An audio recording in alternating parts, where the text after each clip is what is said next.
ago, I reached out to Mile High United Way, Bridging the Gap, because it's Foster Care Awareness Month.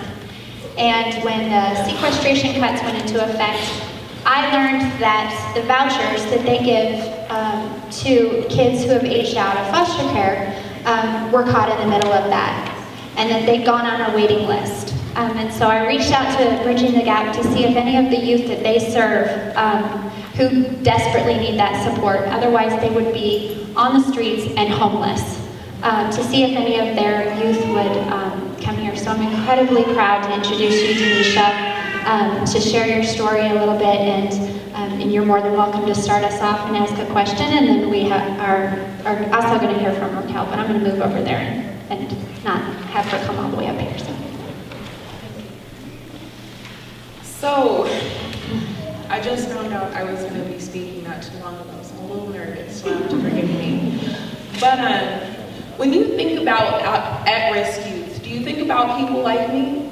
Because I'm 21 years old, but I grew up being the victim of other people's decisions for my entire life. When I was born 4 pounds 6 ounces to parents who were severely addicted to crack cocaine. By the time I was a year old, I had been transferred from my mother to my father to my paternal grandmother to my maternal grandmother. By the time I was 10, I was in foster care. By the time I was 17, I had been in close to 50 placements and probably somewhere around 10 to 15 foster homes. It's ridiculous. My entire life I have spent trying to overcome things that were not my fault. When I aged out of the system, I aged out thinking that, it was finally time to make my life be my own. It was time to get out in the world and to have an impact and to finally do the things that I wanted to do with my life. But I had no support, something that at that age I didn't realize was quite that necessary. I was 17 years old when I graduated high school. I worked hard. I had a 3.9 GPA when I graduated.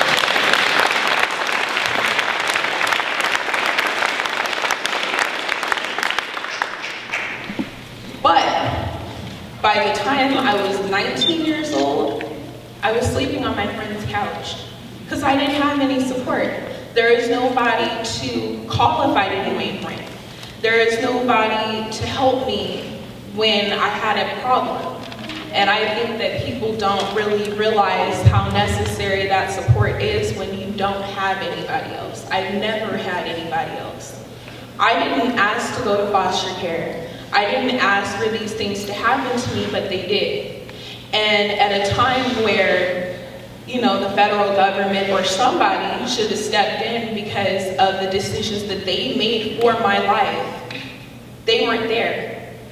Eventually, I came to Bridging the Gap, Mile High United Way, and their foster care vouchers saved my life. They did, on a very realistic level, and it's not like an overstatement.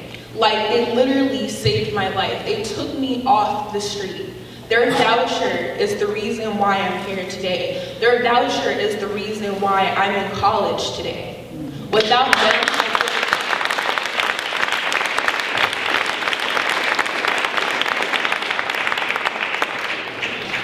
but due to the sequester, that funding is gone.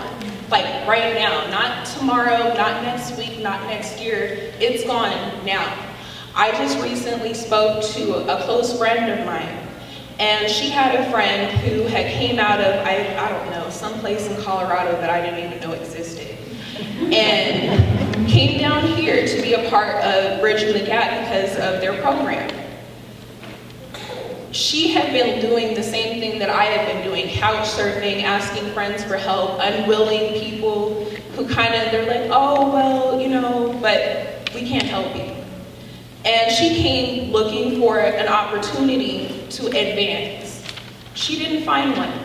Within a month, she was in a worse position than she was before. She had to go back to the poor position that she was in because the sequester made it so she was on a wait list. She doesn't have time for a wait list. She needs help yesterday. So that's something that I don't think people really realize when you know, talk about these things. Medicare, yes, I believe it's important. We don't have an infrastructure that really, we verbally say that will help those who are most disenfranchised. But when it comes to raising our hands and actually putting forth the effort to make sure that these things are taken care of, nobody's really ever there.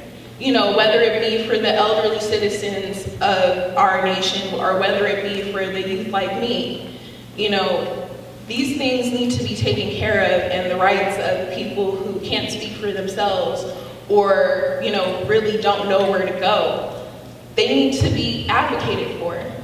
And I just wanted to let you guys know that we do exist and we are here.